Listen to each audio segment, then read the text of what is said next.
শ্রেণীর শিক্ষার্থী বন্ধুরা, জানি তোমরা সবাই ভালো আছো। আর আমাদের ভালো থাকতেই হবে, জোর করে ভালো থাকতে হবে, আর সেই সঙ্গে পড়াশোনাটাও চালিয়ে যেতে হবে। কেমন?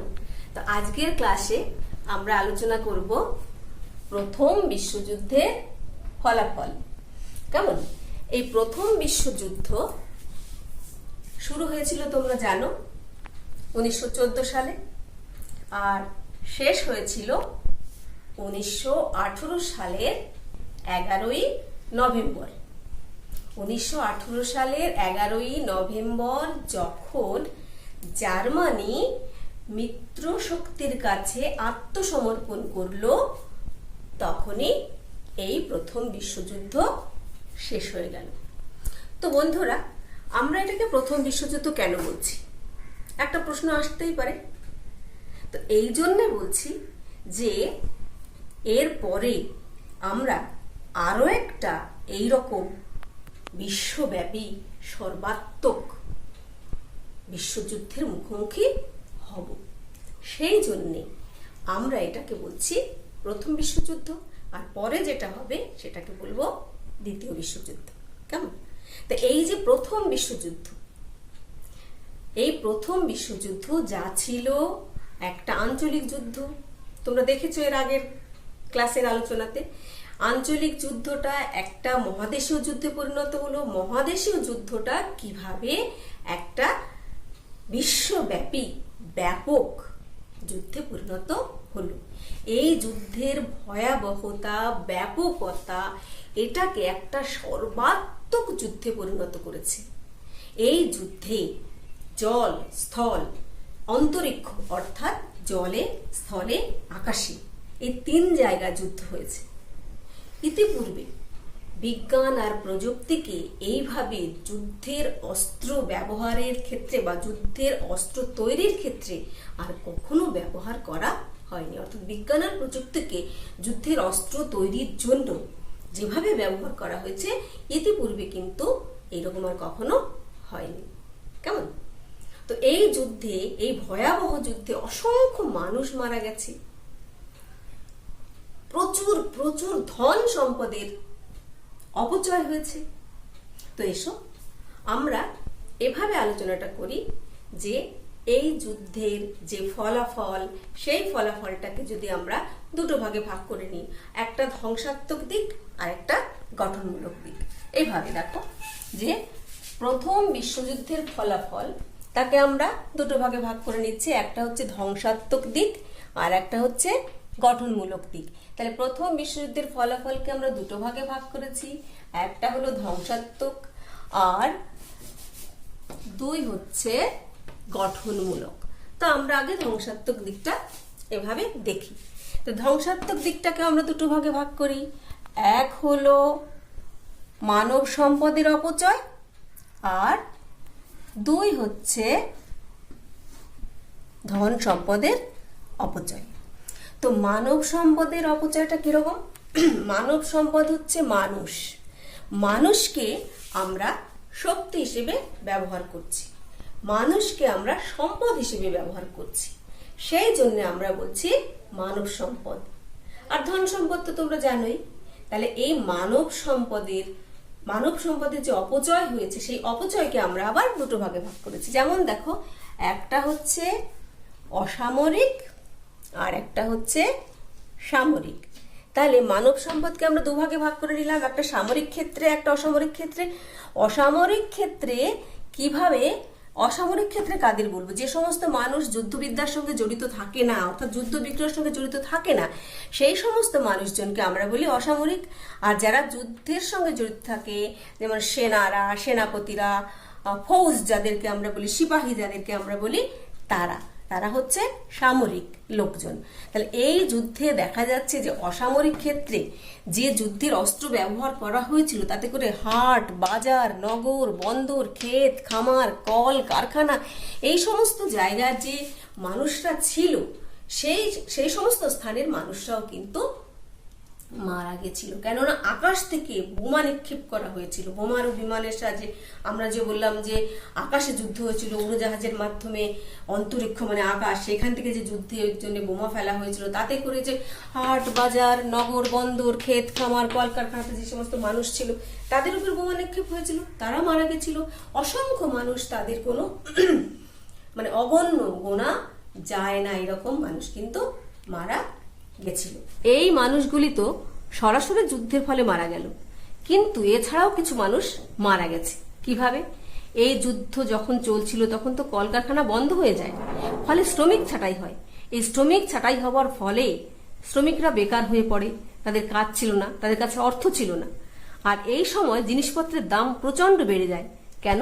খেতে খামারে চাষ হয়নি, তার জন্যে উৎপাদন বন্ধ ছিল, আর যেটুকুও চাষ হয়েছিল খাদ্যদ্রব্যের দাম তার জন্য প্রচন্ড বেড়ে যায়। ফলে এই বেকার শ্রমিকরা কি করেছে, তারা ঠিকমতো অর্থের অভাবে খাদ্য কিনে খেতে পারেনি অতিরিক্ত মূল্য বৃদ্ধির জন্যে, ফলে তারাও মারা গেছে। অর্থাৎ অনাহারে অর্ধাহারে প্রচুর মানুষ কিন্তু এই যুদ্ধের সময় মারা গেছে। কেমন? তাহলে আমরা দেখলাম যে অসামরিক ক্ষেত্রে সরাসরি যুদ্ধের ফলে কিছু মানুষ মারা গেছে, আবার কিছু মানুষ খাদ্যদ্রব্যের দাম বেড়েছে বলে তারা খাবার কিনে খেতে পারেনি বলে মারা গেছে। কেমন? এই হলো অসামরিক ক্ষেত্রে মানুষের মৃত্যু। অসংখ্য অগণিত মানুষের মৃত্যু ঘটেছে। এরপরে আমরা দেখি সামরিক ক্ষেত্রে, অর্থাৎ যারা যুদ্ধ করেছিল, সরাসরি যারা যুদ্ধে অংশগ্রহণ করেছিল, সেই সামরিক ক্ষেত্রের যে সমস্ত সৈনিক মারা গেছিল, তোমরা শুনলে অবাক হয়ে যাবে যে 6.5 কোটি সেনা এই যুদ্ধে অংশগ্রহণ করেছিল, তার মধ্যে 1,30,00,000 সেনা সরাসরি মারা গেছে। 1,30,00,000 সেনা সরাসরি মারা গেছে। আর পঙ্গু হয়ে গেছে, সারা জীবনের জন্য পঙ্গু হয়ে গেছে 79 লক্ষ। তাহলে 1,30,00,000 মানুষ মারাই গেছে যুদ্ধক্ষেত্রে, আর পঙ্গু হয়ে গেছে সারা জীবনের জন্য 79 লক্ষ মানুষ, যারা সামরিক ব্যবস্থার সঙ্গে সরাসরি জড়িত ছিল। কেমন? তাহলে এই গেল মানব সম্পদের অপচয়। অর্থাৎ এত মানুষ এই বিশ্বব্যাপী মহাযুদ্ধ, এটাকে বলা হয় মহাযুদ্ধ বা বিশ্বযুদ্ধ, এই যুদ্ধে কিন্তু মারা গেছে। কেমন? এবার এসো আমরা দেখি ধন সম্পদ। ধন সম্পদ, ধন সম্পদ বলতে নিশ্চয়ই তোমরা বুঝতে পারছো, এটাকে আমরা বলতে পারি স্থাবর অস্থাবর সম্পত্তি। স্থাবর অস্থাবর সম্পত্তি, অর্থাৎ স্থাবর বলতে জমি জমা এগুলোকে বলে, অস্থাবর বলতে টাকা পয়সা, ধন দৌলত, যে সমস্ত রয়েছে সোনা গয়না, এই সমস্ত জিনিসগুলিকে বলা যেতে পারে। কেমন? তো দেখো, এই যে যুদ্ধটা হলো, সেই যুদ্ধে দুটো পক্ষ ছিল আমরা জানি। তো মোট এই দুই পক্ষের, দুই শিবিরের মোট যে খরচ হয়েছিল এই যুদ্ধে, সেটা হচ্ছে $27,000 কোটি। মোট খরচ হয়েছিল $27,000 কোটি। আর প্রত্যেকটা দেশের প্রতিদিনের যে খরচ ছিল, যুদ্ধের যে ব্যয় হচ্ছিল, সেটা হচ্ছে $24 কোটি। ভাবো, ভাবতে গেলে মাথা খারাপ হয়ে যায় যে এই যে স্থাবর অস্থাবর মিলিয়ে খরচ হয়েছিল $150 বিলিয়ন। তাহলে মোট খরচ হয়েছে $27,000 কোটি। প্রত্যেক দিনের খরচ ছিল $24 কোটি। আর এগুলো ছিল শুধু যুদ্ধের পিছনে খরচ। আর স্থাবর অস্থাবর অর্থাৎ অন্য যে সমস্ত অসামরিক লোকজনের যে ক্ষতি হয়েছিল টাকা পয়সার, অর্থ সম্পদের, ধন সম্পদের, গোটা দেশ মিলিয়ে, গোটা বিশ্ব মিলিয়ে, সেটা হচ্ছে $150 বিলিয়ন, অর্থাৎ $150 বিলিয়ন। এই প্রথম বিশ্বযুদ্ধে ধন সম্পদের অপচয় হয়েছে। বোঝা গেল? তাহলে এই গেল ধ্বংসাত্মক দিক। অর্থাৎ ধ্বংসাত্মক দিক, মানব সম্পদ ধ্বংস হয়েছে, মানব সম্পদ অপচয় হয়েছে, আর ধন সম্পদ অপচয় হয়েছে। কেমন? এবারে এসো আমরা গঠনমূলক, অর্থাৎ একটা যুদ্ধের তো শুধু ধ্বংসাত্মক দিক থাকে না, গঠনমূলক দিকও থাকে। সেই গঠনমূলক দিকটা এবার একটু আমরা আলোচনা করি। দেখো, প্রথমেই আমরা দেখব মানচিত্রের বদল। ইউরোপের মানচিত্রে এক ব্যাপক পরিবর্তন ঘটছে। অর্থাৎ এই প্রথম বিশ্বযুদ্ধের ফলাফলের ক্ষেত্রে আমরা গঠনমূলক ফলাফলের ক্ষেত্রে আমরা দেখছি যে ইউরোপের মানচিত্রে একটা খুব বড় পরিবর্তন ঘটছে। কেমন? যেমন দেখো পোল্যান্ড, এই পোল্যান্ড নতুন একটা দেশ হিসেবে, অর্থাৎ পোল্যান্ড আগে ছিল, পোল্যান্ড আবার নতুন করে জন্ম নিল। কিভাবে?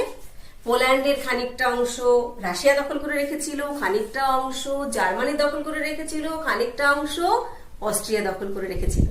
অর্থাৎ পোল্যান্ডের যে অংশগুলো অস্ট্রিয়া, জার্মানি, রাশিয়া দখল করে রেখেছিল সেই অংশগুলোকে আবার ফেরত নিয়ে এসে নতুন করে পোল্যান্ডের জন্ম হলো। অর্থাৎ পোল্যান্ড ইউরোপের মানচিত্রে নতুন করে জায়গা পেল।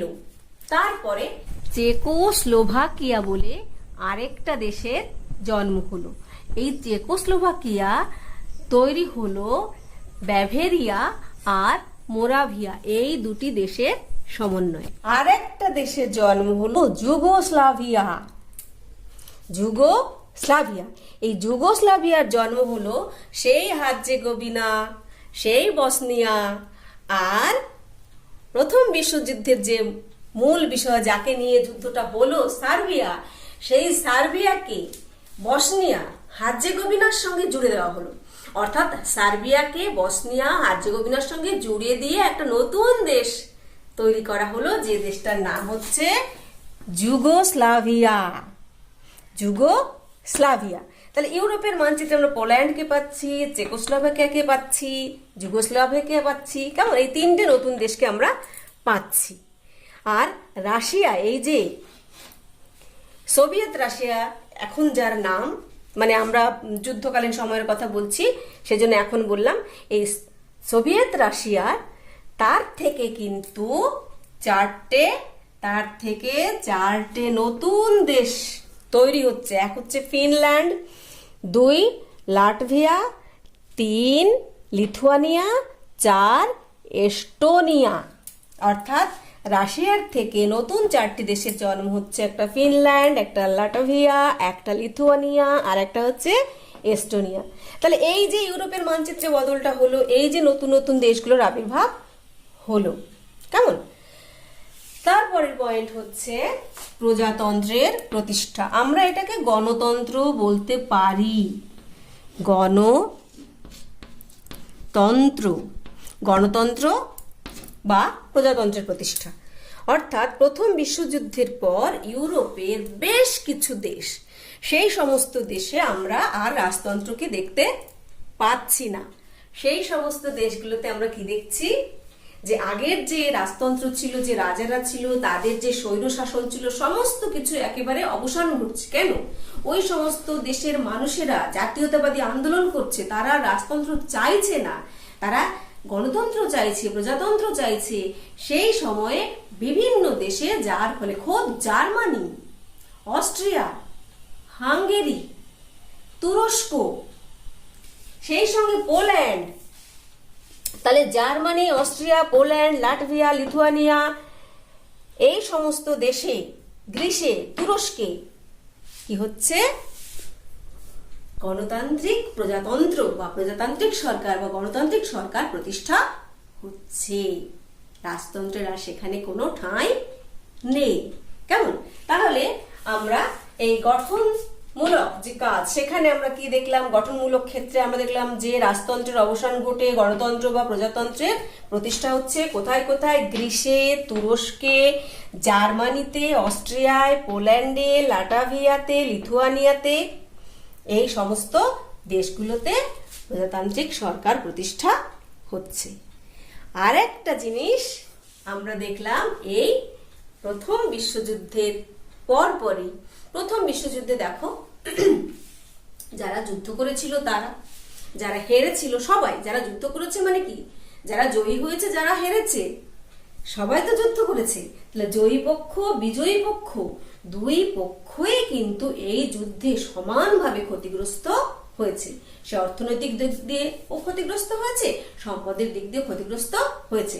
বিশেষ করে ইউরোপে যারা খুব মাথা তুলেছিল, শক্তিশালী হয়ে উঠেছিল, জার্মানি, ইংল্যান্ড, ফ্রান্স, এরা কিন্তু এই যুদ্ধে এমন ভাবে ক্ষতিগ্রস্ত হয়েছে যে তারা এখন এই যুদ্ধোত্তর পর্বে নিজেদের দেশের পুনর্গঠনে আত্মনিয়োগ করেছে। তারা আর বিশ্ব রাজনীতির ক্ষেত্রে এখন আর 1 নম্বর দখল করে রাখার জায়গাতে নেই, ফলে সেখানে একটা শূন্যস্থান তৈরি হচ্ছে। তো সেই শূন্যস্থানে দেখো নতুন শক্তির কেন্দ্র দেখতে পাচ্ছি আমরা, অর্থাৎ ইংল্যান্ড, ফ্রান্স, জার্মানির জায়গায় নতুন শক্তির কেন্দ্র দেখতে পাচ্ছি আমরা। কি? সোভিয়েত রাশিয়া আর মার্কিন যুক্তরাষ্ট্র মুখোমুখি আসছে।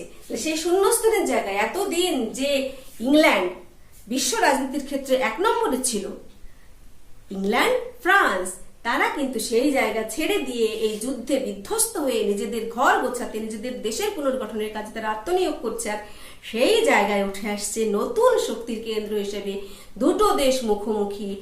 এক হচ্ছে নবগঠিত কমিউনিস্ট কান্ট্রি সোভিয়েত ইউনিয়ন, আর উল্টো দিকে ধনতান্ত্রিক বা পুঁজিবাদী বা ক্যাপিটালিস্ট কান্ট্রি মার্কিন যুক্তরাষ্ট্র।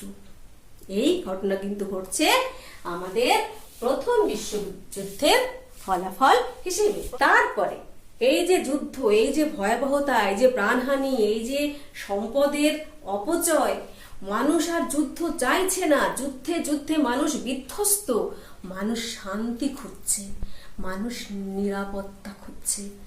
তাই মানুষ তখন দাবি তুলছে যুদ্ধ নয় শান্তি চাই।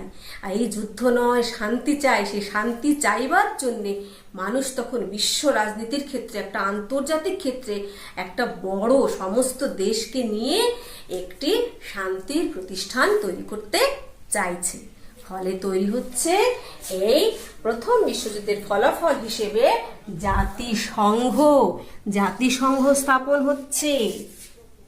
দেখো বন্ধুরা, এই জাতিসংঘ স্থাপন হবার পেছনে এই যে মানুষের, বিশ্ববাসীর যে আকাঙ্ক্ষা, শান্তির আকাঙ্ক্ষা, সেই শান্তির আকাঙ্ক্ষা থেকে এই যে জাতিসংঘ স্থাপিত হচ্ছে, তারই আরেকটা অনুরণন বা এই শান্তি স্থাপনের কাজটা আরো একজন মানুষ শুরু করেছিলেন।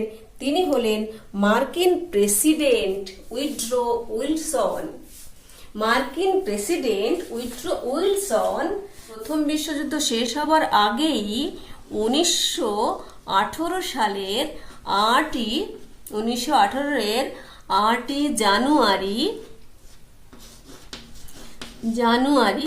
জানুয়ারি তার দেশের, অর্থাৎ মার্কিন যুক্তরাষ্ট্রের যে কংগ্রেস, ওদের দেশে যে সংসদ, পার্লামেন্ট, সেটাকে ওরা কংগ্রেস বলে, সেইখানে তিনি 14 দফা একটা দাবি 14 দফা একটা দাবি তিনি পেশ করেছিলেন মার্কিন কংগ্রেসে। কবে? 1918 8 জানুয়ারি। ওই বিশ্বযুদ্ধের ফলাফল হিসেবে এটাকে আমরা ব্যবহার করতে পারি। কেন কি? এটা বিশ্বযুদ্ধের ফলেই তিনি সেই যে 14 দফা দাবি পেশ করলেন, তিনি সেখানে বললেন যে প্রত্যেকটি জাতির আত্মনিয়ন্ত্রণের অধিকার থাকবে, প্রত্যেকটা দেশে গণতান্ত্রিক সরকার প্রতিষ্ঠা হবে, এবং সেখানে যদি কোনো সমস্যা হয় আন্তর্জাতিক ক্ষেত্রে আলাপ আলোচনার মাধ্যমে সেই সমস্ত সমস্যা মীমাংসা করতে হবে। আর নিরস্ত্রীকরণ করতে হবে, বিশ্বকে এই অস্ত্রের হাত থেকে মুক্ত করতে হবে। আর সেই সঙ্গে একটা আন্তর্জাতিক শান্তির প্রতিষ্ঠান তৈরি করতে হবে। তাহলে বিশ্ববাসীর যে চাহিদা, সেই চাহিদার কথা কিন্তু এর আগেই, বিশ্বযুদ্ধ শেষ হবার আগেই আমরা দেখতে পাচ্ছি মার্কিন রাষ্ট্রপতি উইড্রো উইলসন তার 14 দফা দাবির মধ্যে দিয়ে বলছেন। এবং 14 দফা দাবির যে শেষ দফা, অর্থাৎ 14তম যে দাবি, সেই 14তম যে পয়েন্ট, 14 পয়েন্ট, সেই পয়েন্টের মধ্যেই তিনি বলছেন যে বিশ্ববাসীর জন্য একটা শান্তির প্রতিষ্ঠান তৈরি করতে হবে। সেই শান্তির প্রতিষ্ঠানটার নামই হচ্ছে জাতিসংঘ। এই জাতিসংঘ স্থাপিত হয়েছিল 1919-এর 28 এপ্রিল। 1919-এর 28 এপ্রিল। এই 28 এপ্রিলটা হচ্ছে জাতিসংঘের প্রতিষ্ঠা দিবস। তাহলে এই হলো আমাদের প্রথম বিশ্বযুদ্ধের ফলাফলের ধ্বংসাত্মক দিক এবং গঠনমূলক দিক। কেমন? এবারে আমরা দেখব যে এই প্রথম বিশ্বযুদ্ধের পরেই কি ধরনের ব্যবস্থা যারা বিজয়ী পক্ষ তারা গ্রহণ করছে। আমরা এবার সে আলোচনাতে যাই। দেখো, প্রথম বিশ্বযুদ্ধ শেষ হলো 1918 সালের 11ই নভেম্বর। কেমন? তারপরে হেরে গেল কে? জার্মানি, সে আত্মসমর্পণ করেছে। জিতে গেল কে? মিত্রপক্ষ। মিত্রপক্ষে কারা ছিল? ইংল্যান্ড, ফ্রান্স এবং মার্কিন যুক্তরাষ্ট্র। তারা কি করলো? পরাজিত জার্মানি, তারা ছিল অক্ষশক্তিতে, আর মিত্র শক্তিতে বিজয়ী পক্ষ। তাহলে এটা একটা নিয়ম যে যারা জয়ী হয় তারা, যারা পরাজিত হয় তাদের সঙ্গে একটা সন্ধি হয়। এটা যুদ্ধের একটা নিয়ম। তো সেই নিয়ম অনুযায়ী একটা সন্ধি সম্মেলন বসলো 1919-এ প্যারিসে। শান্তির সম্মেলন বসলো, বলা হয়েছে এটাকে শান্তির সম্মেলন। অর্থাৎ 1919-এ ফ্রান্সের রাজধানী প্যারিসে, 1919-এ ফ্রান্সের রাজধানী প্যারিসে শান্তির সম্মেলন বসলো বিজয়ী শক্তিবর্গ আর পরাজিত শক্তিবর্গের মধ্যে। 32টা দেশ, 32টা দেশের প্রতিনিধিদের নিয়ে এই প্যারিসে, ফ্রান্সের রাজধানী প্যারিসে 1919-এ জানুয়ারিতে এই শান্তির সম্মেলনটা বসলো। কেমন? তো সেখানে যারা প্রধান ছিল, দেশ ছিল 32টা, কিন্তু তার মধ্যে 4টে দেশ ছিল প্রধান: মার্কিন যুক্তরাষ্ট্র, ইংল্যান্ড, ফ্রান্স আর ইতালি। মার্কিন যুক্তরাষ্ট্র, ইংল্যান্ড, ফ্রান্স, ইতালি, এই 4জনকে বলা হচ্ছে বিগ ফোর। এই 4জনেই কিন্তু এই প্যারিসের শান্তি সম্মেলনে প্রধান নেতৃত্ব গ্রহণ করেছেন। আর এই 4 দেশের 4 প্রধান, অর্থাৎ দেখো, মার্কিন যুক্তরাষ্ট্রের প্রেসিডেন্ট উইড্রো উইলসন, ইংল্যান্ডের প্রধানমন্ত্রী লয়েড জর্জ, ফ্রান্সের প্রধানমন্ত্রী ক্লেমেন্সো, ইতালির প্রধানমন্ত্রী অরল্যান্ডো। তাহলে মার্কিন প্রেসিডেন্ট উইড্রো উইলসন, ইংল্যান্ডের প্রধানমন্ত্রী লয়েড জর্জ, ফ্রান্সের প্রধানমন্ত্রী ক্লেমেন্সো, ইতালির প্রধানমন্ত্রী অরল্যান্ডো, এই 4 জনে মিলে এই শান্তির সম্মেলনটাকে পরিচালনা করেছেন। আর বাদবাকি যারা ছিল বিজয়ী, পরাজিত, সবাই এখানে দর্শকের ভূমিকা পালন করেছে। এখানে দেখো, ফ্রান্সের প্রধানমন্ত্রী ক্লেমেন্সো, তিনি ছিলেন সভাপতি। এই সম্মেলনের সভাপতিত্ব করেছেন ফরাসি প্রধানমন্ত্রী ক্লেমেন্সো। তাহলে এই 4 জনে মিলে পরাজিত শক্তিদের সঙ্গে সন্ধি করেছেন। এসো আমরা সন্ধিগুলো দেখে নিই পরপর। তাহলে মিত্রপক্ষের সঙ্গে সন্ধি হয়েছে অস্ট্রিয়ার যে সন্ধিটা হয়েছে মিত্রপক্ষের সঙ্গে, তার নাম হচ্ছে সেন্ট জার্মেইন চুক্তি। আচ্ছা, সন্ধি চুক্তি একই, আমরা সন্ধিও বলতে পারি, চুক্তিও বলতে পারি। কেমন? এর মধ্যে কোনো পার্থক্য নেই, সন্ধিও বলা যায়, চুক্তিও বলা যায়। তাহলে সেন্ট জার্মেইন চুক্তি হয়েছে অস্ট্রিয়ার সঙ্গে। কাদের? মিত্রপক্ষের। দেখো, পরবর্তী মিত্রপক্ষের সঙ্গে পরে কাদের সন্ধি হচ্ছে? বুলগেরিয়ার হয়েছে নিউলি চুক্তি। বুলগেরিয়ার হলো নিউলি চুক্তি। মিত্রপক্ষের সঙ্গে হাঙ্গেরির হয়েছিল ট্রিয়ানন চুক্তি। আর মিত্রপক্ষের সঙ্গে তুরস্কের হয়েছে 2টো চুক্তি। দেখো, একটা সেভরের চুক্তি আর একটা লেসেনের চুক্তি, লেসেনের চূড়ান্ত চুক্তি। তাহলে মিত্রপক্ষের সঙ্গে তুরস্কের 2টো চুক্তি হয়েছে, একটা হলো সেভরের চুক্তি আর দ্বিতীয়টা হচ্ছে লেসেনের চূড়ান্ত চুক্তি। কেমন? তাহলে কটা চুক্তি হলো? 1, 2, 3, 4, 5। তাহলে 1, 2, 3, 4, এখানে 2টো ধরে নেব, 5। 1, 2, 3, 4, 5, 5টা চুক্তি হচ্ছে। সব থেকে গুরুত্বপূর্ণ যে চুক্তিটা বন্ধুরা, সেটা হচ্ছে 6 নম্বর চুক্তি। অর্থাৎ মিত্রপক্ষের সঙ্গে জার্মানির ভার্সাই সন্ধি। মিত্রপক্ষের সঙ্গে জার্মানির ভার্সাই সন্ধি। ভার্সাই হচ্ছে ফ্রান্সের রাজধানী প্যারিস। প্যারিস থেকে খানিকটা দূরে বুর্ব রাজবংশের যে রাজারা ছিলেন, সেই রাজাদের প্রাসাদ, সেই প্রাসাদের নাম ভার্সাই।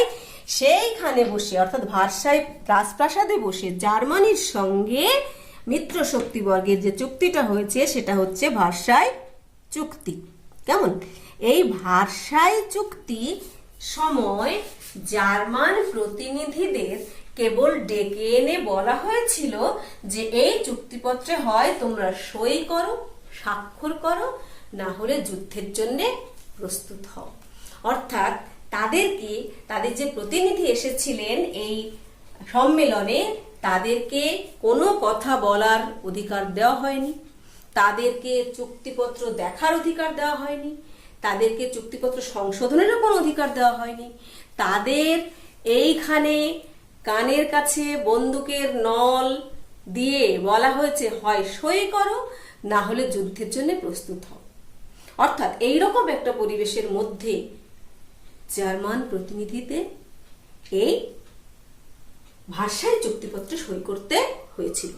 এই ভার্সাই চুক্তির একটা বড় গুরুত্বপূর্ণ ভূমিকা আছে। পরবর্তীকালে আমরা পরের যে ক্লাসটা করব সেই ক্লাসে আমরা এই আলোচনা আরো বিস্তৃতভাবে করব। এই ভার্সাই সন্ধির জন্যেই পরবর্তীকালে যে বিশ্বযুদ্ধটা হবে, অর্থাৎ দ্বিতীয় বিশ্বযুদ্ধ যেটা হবে, সেই দ্বিতীয় বিশ্বযুদ্ধে কিন্তু এই ভার্সাই সন্ধির একটা গুরুত্বপূর্ণ ভূমিকা আছে। এবং এই ভার্সাই সন্ধির মাধ্যমে বিশেষ করে জার্মানিকে সমস্ত দিক থেকে কোণঠাসা করে দিতে চেয়েছিলেন এই মিত্র শক্তিবর্গ, ইউরোপের এই যে মিত্র শক্তিবর্গ, এরা ভার্সাই সন্ধির মাধ্যমে জার্মানিকে সমস্ত দিক থেকে একেবারে পঙ্গু করে দিতে চেয়েছিল, যেটাকে জার্মানির ক্ষেত্রে একটা জবরদস্তিমূলক সন্ধি বলে মনে করা হয়েছিল। তারা এই জবরদস্তিমূলক সন্ধিকে ভেঙে বেরিয়ে প্রতিশোধ নেবার জন্য পরবর্তীকালে তারা একটা বিশ্বযুদ্ধ বাঁধিয়েছিল, সেটাকে বলা হচ্ছে দ্বিতীয় বিশ্বযুদ্ধ। আমরা পরে যে ক্লাস করব সেই ক্লাসটা শুধু ভার্সাই সন্ধির উপর ক্লাসটা হবে। এরপরে নিশ্চয়ই আশা করি তোমরা দেখবে। যদি তোমাদের ভালো লেগে থাকে, উপকার হয়ে থাকে, তাহলে লাইক করবে, শেয়ার করবে, কমেন্টস করতে ভুলো না। আর যদি কেউ আজকেই প্রথম আমার চ্যানেলটাতে এসে থাকো, তাহলে সাবস্ক্রাইব করবে, সাবস্ক্রাইব করে বেল আইকনে চাপ দেবে আর অলটাতে ক্লিক করে রাখবে, যাতে আমার পরের ক্লাসগুলো তুমি সবার আগে দেখতে পারো। কেমন? আর শেয়ার করে অন্য বন্ধুদেরও তোমার মতো উপকার পেতে সাহায্য করবে। শিক্ষা ছড়াতে হয়, তাহলে বেড়ে যায়। তুমি উপকার পেয়েছো, অন্যকে উপকার পাওয়ার সুযোগ করে দিও। ভালো থেকো। কেমন? আবার দেখা হবে পরের ক্লাসে।